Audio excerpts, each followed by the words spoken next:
जान ले लो मेरा, मैं दे दूंगी। I love you. भाई देखना बंद कर दे, वो पहनना भी बंद कर देंगी। हाय एवरीबॉडी, सबसे पहले तो ये बताओ कि मेरा बैंडाना कैसा लग रहा है जो मैंने स्कार्फ से बनाया है। आई एम लुकिंग गुड या आई एम लुकिंग स्टूपिड? मुझे अच्छा लग रहा है, मैं भी लगा लूँ। मेरे गले का, जो कि गले का नहीं है, जो ऐसे टूटा हुआ चेन था उसको मैंने जोड़ जाड़ के कुछ तो बना लिया है। सो या नाउ आई एम रेडी। अब मैं जा रही हूँ Goa beach. Okay, so today's video is about 8 things that has been normalized but shouldn't. सबसे पहली चीज़ तो है कि गर्मी में वीडियो शूट करना इज़ अ टास्क। एनीवेज, तो चलो शुरू करते हैं वीडियो को। तो वेरी फर्स्ट थिंग जो कि है being disrespectful in the name of being upfront और बीइंग रियल। मतलब लोग ना दूसरों को रूड बातें, हर्टफुल चीज़ें बोल देते हैं and then there like I am just being real, I am just being honest. Honesty doesn't need to be disrespectful. आप ऑनेस्ट रहो, कौन मना कर रहा है, बट आपको बदतमीजी तो नहीं करना है ना किसी से ऑनेस्ट रहने के चक्कर में। आपको कोई झूठ बोलने को थोड़ी बोल रहा है। अगर कोई गलती कर रहा है, चाहे वो भले ही आपसे 50 साल बड़ा ही क्यों ना हो, पर अगर वो आप उसको बदतमीजी करके तो नहीं बोलोगे ना कि तुम ऐसे क्यों कर रहे हो, ऐसे मत करो, क्या कर रहा है भाई तू, क्या कर रहा है बे, ऐसे तो नहीं बोलोगे। रियल रहने का मतलब ये नहीं कि आपको अथॉरिटी मिल गई है दूसरों के साथ बदतमीजी करने की। मतलब एम्पैथी नहीं है लोगों में यार कि किससे कैसे डील करना है, किससे कैसे बात करना है। और सबसे बड़ी चीज़, अगर आपको किसी चीज़ से प्रॉब्लम हो रहा है और आप if you are being real about it, if you are being very honest about it, which is great, but आप तो यही चाहोगे ना कि जिस चीज़ से आपको प्रॉब्लम है वो चीज़ इंसान में चेंज हो। और अगर आप बदतमीजी करके चाहोगे कि वो चेंज हो तो वो कभी चेंज नहीं होने वाला है। Be kind to the people, तो वो ऑटोमेटिकली हम जो चाहते हैं वो कर देंगे। हमारे हिसाब से चीज़ें बहुत ईजिली हो जाएगी अगर हम थोड़ा प्यार से बात करें, थोड़ा एम्पैथी दिखाएं लोगों के साथ। तो अगर हम बदतमीजी करके बोलेंगे उसको भी गुस्सा आएगा कि क्यों भाई, क्यों करना पड़ेगा मेरे को। जैसे मैं खुद यार, तुम मुझे प्यार से जान ले लो मेरा, मैं दे दूंगी, पर बदतमीजी करोगे तो मैं फिर उल्टा मुंह के दूंगी। Next is nudity and over sexualisation. हम लोग लिटरली ऐसे दौर में रह रहे हैं ना जहाँ पे if you show your body, if you show your skin, you will get likes, you will get attention, you will get more followers, more engagement. So people are forced to do those things. जो nudity दिखाते हैं often हम उन लोगों को blame करते हैं ना कि यार ये लड़कियां क्यों ऐसे करती हैं। लड़के भी, आजकल तो लड़के भी फुल वो सेक्सुअलाइज्ड कंटेंट बनाते हैं इंस्टाग्राम पे या और भी अदर प्लेटफॉर्म्स पे। तो what we do is we blame those people जो बनाते हैं। पर एक्चुअली पता है कौन ब्लेम होना चाहिए? ब्लेम वो लोग होने चाहिए जो कि कंज्यूम करते हैं सारे कंटेंट। मतलब आप देख रहे हो वो सारी चीज़ और ब्लेम कर रहे हो कि तुम क्यों बना रहे हो, तुम देखोगे तो वो बनाएगा ही ना भाई, उसको तो पैसे मिल रहे हैं बनाने के, तुम्हें क्या मिल रहा है। मतलब हम बैठ के इंजॉय कर रहे हैं एक certain type of videos and हम उसी वीडियोज़ पे कमेंट भी करें कि ये लड़कियाँ ऐसे क्यों करती हैं, ये लड़कियाँ इतने गंदे कपड़े क्यों पहनती हैं। भाई देखना बंद कर दे, वो पहनना भी बंद कर देंगी। उनको चाहिए, उनको मिल रहा है टेंशन, उनको मिल रही है उस चीज़ से, तो वो कर रही हैं। हालांकि ये सही नहीं है, ये लिटरली सही नहीं है। मुझे लगता है कि there are other ways to earn money. I know ये शॉर्टकट है न्यूडिटी दिखा के पैसा कमाना, पर it's will never gain you respect. मतलब हम लोगों ने न्यूडिटी को इतना नॉर्मलाइज कर दिया है ना कि मॉडेस्टी एक फॉरेन कॉन्सेप्ट लगता है कि wow you dress so decently, very strange. पर मॉडेस्टी शुड बी नॉर्मल और nudity should be rare. But आजकल उल्टा हो गया, nudity is very normal and modesty is very rare, which is very sad. Next is letting algorithm decide your personality. देखो ये तो हम लोग सबको पता है कि एल्गोरिदम जो है वो हमें समझ चुका है, हमें जान चुका है, वो हमारे बारे में हमसे ज़्यादा जानता है कि हमें क्या चाहिए या क्या नहीं चाहिए। वहाँ तक तो ठीक था, पर हमको किस तरीके से मेंट करना है ये भी उसके पास, I think it has the power now. They are starting to shape who we are, which is very scary honestly. मतलब क्या होता है, हम सबको पता है कि अगर हमारा ब्रेकअप हुआ है, हमने एक सैड रील देख ली, उस पर थोड़ा ज़्यादा टाइम स्पेंड कर दिया, तो हमें 1 घंटे तक सैड रील ही आते जाएगा। हम जब इंस्टाग्राम खोलेंगे तो सैड रील ही आते जाएगा। मुझे ट्रिप पे जाना है राजस्थान, मैंने बात किया किसी से कि राजस्थान जाना है यार, मुझे यहाँ जाना है, मेरे फीड पे राजस्थान, उदयपुर, जैसलमेर ये सब का वीडियोस भरा हुआ है। ये सब तो उसको पता है, ठीक है। अब क्या हो रहा है कि हम लोग जो भी उस पर देख रहे हैं, कंज्यूम कर रहे हैं, रिलेट कर जा रहे हैं थोड़ा सा भी, तो उस चीज़ को हम सोचने लग रहे हैं कि हाँ यार ये तो मैं हूँ, ये तो मैं ऐसा ही हूँ। तो अगर आप वैसे थोड़े से हो ना, बट उसको देख के आपको लगने लगा कि आप ऐसे ही हो, ये चीज़ बहुत कोई तो है जो मुझे समझ रहा है। जैसे मेरी फीड में I am a feminist kind of women, ठीक है, मुझे नहीं पसंद है कि आप वुमेन्स के अगेंस्ट कुछ भी बोल दो या उल्टी सीधी बोल के निकल जाओगे, मैं नहीं सुन के लूँगी वहाँ पे। तो ये बात मेरे इंस्टाग्राम को पता है। तो इंस्टाग्राम जो है मुझे सिर्फ मतलब फेमिनिज्म तो अलग चीज़ है, आई हेट मेन वाला फीड दिखाती है पूरा। मतलब नहीं भी नफरत हो मुझे तो नफरत हो जाए आदमी लोगों से, ऐसा फील हो जाता है मेरा। तो यहाँ पे हमें थोड़ा कॉन्शियसली देखना पड़ेगा, समझना पड़ेगा कि क्या हो रहा है हमारे साथ। क्योंकि देखो इंस्टाग्राम में तो पैसे बनाने हैं ना, आपको जिस चीज़ में इंटरेस्ट है वो चीज़ दिखाएगा ताकि आप उसी टाइप की चीज़ों में कंज्यूम करते रहो, उस टाइप की चीज़ों को, और ज़्यादा से ज़्यादा टाइम बिताओ उनके प्लेटफॉर्म पे।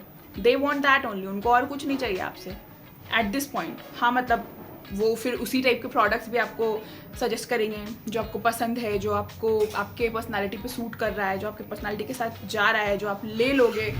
इंस्टाग्राम को ऐसा लगता है, मतलब हमें न्यूज़ क्या देखना है ये इंस्टाग्राम डिसाइड कर रहा है, हमारा ड्रेसिंग सेंस कैसा होना चाहिए ये हमारा इंस्टाग्राम डिसाइड कर रहा है, हमारा ओपिनियन क्या होना चाहिए किसी चीज़ को लेके ये भी हमारा इंस्टाग्राम ही डिसाइड कर रहा है। लाइक लिटरली ये हमारे एल्गोरिथम डिसाइड कर रहा है। हमारे ओपिनियंस चेंज होते हैं हमारे एल्गोरिथम के वजह से, क्योंकि हम जो चीज़ देखते हैं, जो चीज़, अगर एक इंसान है, ठीक है, अब उस इंसान का कुछ भी लाइक नेगेटिव, एक नेगेटिव न्यूज़ है और एक तरफ कुछ पॉजिटिव न्यूज़ है, तो अगर मेरी फीड में उसके नेगेटिव न्यूज़ आए जा रहे हैं, पॉजिटिव का कुछ दिखाई नहीं जा रहा, तो ऑटोमेटिकली मेरे मन में उस बंदे या उस बंदी के लिए हेट डेवलप हो जाएगा बिना उसे जाने ढंग से। इन सारी चीज़ों की वजह से हमारा एक्शन या हमारा रिएक्शन किसी चीज़ को लेके बहुत ही कैलकुलेटेड हो गया है, बहुत ही कंट्रोल्ड हो गया है। Please don't let the data decide your destiny, please. Okay, next is lying. हमने झूठ बोलना भी बहुत कॉमन कर दिया है। लाइक झूठ बोलना is very cool these days. हमारे पास किसी का कॉल आया, हम उठाते हैं, भाई भाई भाई 5 मिनट दूर, 5 मिनट दूर, बस 5 मिनट लगेगा मेरे को। पर रियलिटी क्या है, मैं भी बेड पे सोया हुआ हूँ। झूठ जो कि बहुत क्यूट लगता है, बहुत मीम वर्दी लगता है, but it's still a lie. I love you but I don't, in reality I don't, but I love you.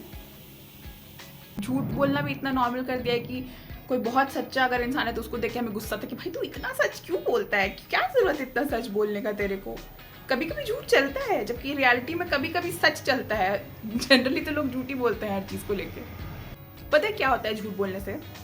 एक चीज़ मैंने नोटिस की है कि अगर आप मान लो कि किसी एक फ्रेंड के साथ हो, ठीक है, और आप झूठ बोल रहे हो उसके साथ मिलके किसी तीसरे फ्रेंड को झूठ बोल रहे हो, तो वहाँ तो बड़ा मज़ा आता है कि अरे यार चलो सही है, बच गया ये वो जो भी। पर जिस इंसान के साथ मिल के आप झूठ बोल रहे हो ना, उस इंसान में भी एक थोड़ा डिस्ट्रस्ट डेवलप हो जाता है आपको लेकर के। वो शायद आपको बोले ना ऐसा कुछ, पर ऑब्वियस सा बात है ना, मतलब कैसे नहीं होगा, मतलब उसको यही लगेगा ना कि अगर ये उसको बोल सकता है या बोल सकती है तो मुझे भी तो बोल ही सकती है ना। देखो किसी किसी सिचुएशन में बहुत ज़रूरी होता है जहाँ वहाँ ठीक है, वहाँ आई अग्री कि कभी कभी आप नहीं बोल पाते हो किसी एक जगह पे सच। अब आपकी जान पे बात आई हुई है या कुछ ज़्यादा प्रॉब्लम हो जाएगा आपके सच बोलने से, तो ठीक है। पर हर छोटी छोटी चीज़ में झूठ बोलना इज़ नॉट राइट। और मैं ये बिल्कुल भी नहीं बोल रही हूँ कि मैं खुद दूध से धुली हुई, मैं तो कभी झूठ ही नहीं बोलती, भाई मैं भी बोलती हूँ। और आई एम जस्ट सेइंग कि let's not normalise it, let's not do it to an extent जहाँ सच बोलना ही अजीब लगे। उतना नहीं करना होता है। So please let's bring back the honesty. 5वां is smoking and drinking. Oh my god, मतलब स्मोकिंग एंड ड्रिंकिंग तो इतना नॉर्मल कर दिया है ना, स्पेशली मूवीज़ ने, म्यूज़िक वीडियोज़ ने और हमारी फीड ने भी।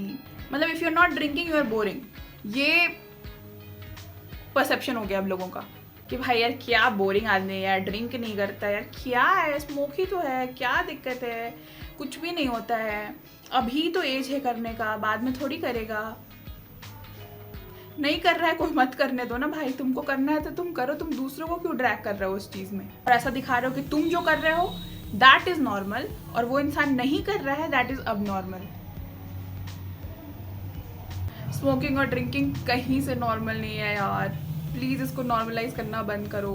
एंड इनफैक्ट नॉर्मल तो छोड़ो, it is bad for your health भाई, it is very bad for your health. मस्ती वस्ती सब सही है, बट ऑनेस्टली ओकेजनली कर रहे हो great, but if you are doing it and saying it कि यही तो एक मस्ती करने का तरीका है, then brother please wake up to the reality. Fun का डेफिनेशन सिर्फ यही होता है क्या, ड्रिंकिंग और स्मोकिंग? भाई कितनी चीज़ें हैं फन करने के लिए यार, कितनी, लिटरली कितनी चीज़ें हैं। घूमने चले जाओ दोस्तों के साथ, और घूमने जाने का मतलब ये नहीं कि घूमने जाए और जाके वहाँ बैठ के दारू पी रहे हैं। That is not fun. Please please दारू और फन को एसोसिएट करना बंद करो एक दूसरे से। तुम लोग बहुत नॉर्मल कर दिया है लोगों ने कि चल हैंग आउट करते हैं, दारू पीते हैं। वाई? हैंग आउट बिना दारू के भी हो सकता है। गंदा सड़ा हुआ स्मोक लेने के लिए पैसे देते हैं भाई, सड़ी हुई ड्रिंक लेने के लिए पैसे देते हैं कि लो भाई मेरे जेब से लो, मेरा सारा सैलरी ले लो, पर मेरे को सड़ी हुई ड्रिंक दे दो या सड़ा हुआ धुआं दे दो। पागल हो गए हैं क्या हम लोग? लिटरली दिमाग खो बैठे हैं हम लोग। It's high time that we stop glorifying these things. मतलब कोई सोबर है तो that is odd one out. How? कैसे? क्यों? जो बंदा पागलों की तरह पड़ा हुआ है सड़क के किनारे पी करके, दैट इज नॉर्मल। कोई सेंस बनता है इस बात का? Next is hookup culture. Look, people have their right to make their own choices. मैं यहाँ किसी को जज नहीं कर रही हूँ, या मैं किसी को ये नहीं बोल रही हूँ कि तुम ये करो ही मत, या तुम ऐसे ही करो, या तुम्हारा सोच गलत है। मतलब without emotional intimacy you are just allowing people to touch you and do things with you. और हम ये सब चीज़ करते हैं और and then we feel extremely lonely inside, और फिर हम इन टर्न फिर उल्टी सीधी चीज़ों में और पड़ते हैं।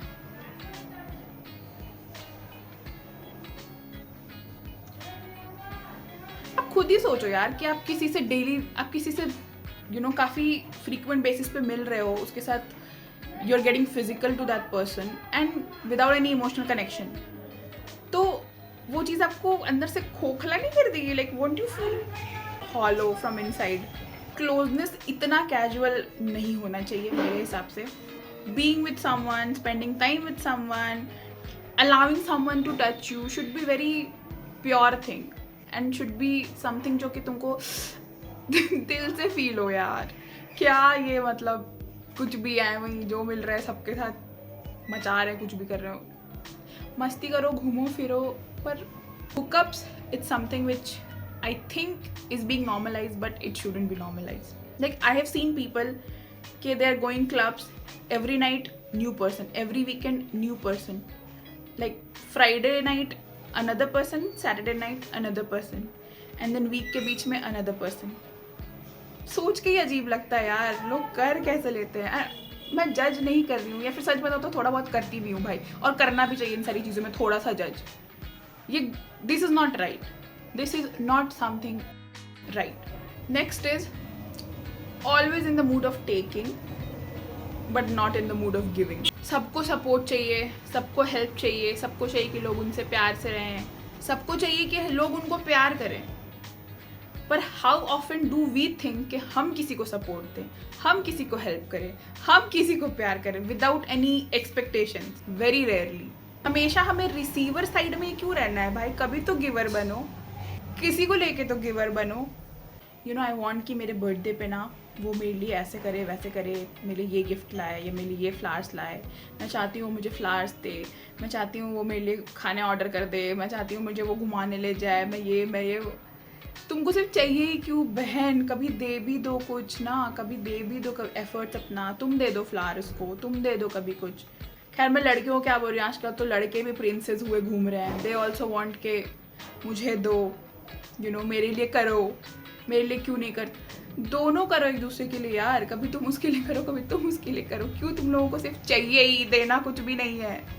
रिलेशनशिप्स चाहे वो जिस भी तरह का हो, लाइक भाई बहन का, मदर डॉटर, फादर डॉटर और फादर सन, या फिर husband wife, partner, girlfriend boyfriend, वो तभी ढंग से चलेगा when there is a balance. अगर एक बंदा आपके लिए किए जा रहा है, इट्स एम्प्टीइंग हिमसेल्फ, और तुम कुछ रिस्पॉन्स नहीं दे रहे हो, you are not doing anything to fill that space जो वो तुमको देके वो कर रहा है, तब तो कैसे टिकेगा यार? और कितने दिन कोई सिर्फ तुम्हारे लिए करते जाए, तुम कुछ नहीं करो और वो अच्छे से चलेगी चीज़।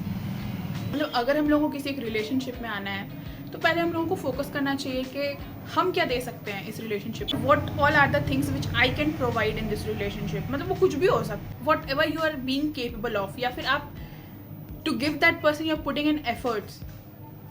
That is love. Giving is love भाई. Taking and receiving is never love. वो तो बस आप अपने फ़ायदे के लिए कर रहे हो. कोई आपके लिए किए जा रहा है, कुछ आपको मज़ा आ रहा है, and you're letting that person do that thing, तो that is for your own benefit. That is because you love yourself only. तुम अगर सामने वाले से प्यार करोगे then you will also feel कि आप कुछ करो उसके लिए. और यार आखिरी चीज़, judging people too quickly. हम लोग हैं थोड़े वैसे जज करने वाले, सबको जज करते फिरते हैं. अपना किसी को नहीं देखना है, दूसरों को जज करते हुए फिरना है. खुद नल्लों की तरह बैठे रहेंगे हम घर में, पर हम सामने जो इंटरनेट पे कुछ कर रहा है, मेहनत करके कुछ बना रहा है, उसको बैठ के बोलेंगे ये तो क्रिंज है. कुछ काम नहीं है क्या इसके पास? भाई काम तेरे पास नहीं है, तू कुछ नहीं कर रहा है, वो तो फिर भी कुछ कर रहा है. एटलीस्ट वो क्रिंज ही कुछ कर रहा है, बट कर तो रहा है ना. तू तो कुछ नहीं कर रहा है, तू तो घर बैठ के बस उसको जज कर रहा है. पता है मुझे ऐसा लगता है ना कि हर इंसान के कुछ भी करने के पीछे एक स्टोरी होती है, एक रीज़न होता है. तो बिना वो सारी चीज़ों को जाने हम कैसे उसको जज कर सकते हैं? हम कैसे उसके बारे में हम, या फिर इंटरनेट पे भी, मतलब आई एम नॉट समवन जो किसी को जज करे. इंटरनेट पे भी मतलब कोई कितनी भी कुछ भी हरकत करे, मुझे नहीं लगता है कि वो ख़राब है या बेकार इंसान है या कुछ. मेरे को ऐसा लगता है भाई कुछ ज़रूरत होगी उसकी तो वो ऐसा कर रहा है या कर रही है.